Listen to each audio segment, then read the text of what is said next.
J'ai joué du violon dans la maison de Pauline Viardot et ça m'a fait l'impression d'un plongeon dans le passé. J'arrive à Bougival, le taxi m'arrête devant le portail, aucune voiture n'est autorisée à rentrer.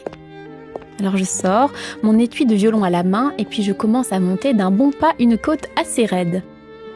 D'un coup, la villa m'apparaît, toute blanche, au milieu d'un parc, éclairé par un rayon de soleil. À gauche, au détour d'un sentier, se trouve un vieux banc recouvert de mousse, sur lequel je m'amuse à m'imaginer Pauline assise, avec un livre ou une partition.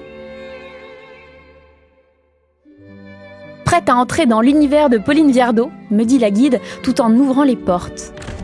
Là, 3 grands salons en enfilade, chacun peint avec d'innombrables petits détails, un ciel parsemé de nuages sur les plafonds, et puis le piano à queue. Il est là, il est au milieu de la pièce, comme s'il n'avait pas bougé d'1 centimètre depuis le 19e siècle. J'ai la curieuse impression d'avoir pénétré dans l'intimité de la famille Viardot. Je sors mon violon et je l'accorde. La résonance me surprend. Bon alors, comme une évidence, je joue Ailouli.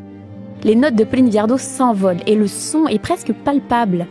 À la fin d'une phrase, je joue une note en crescendo, en poussant, mon bras prend de l'élan et lève l'archet.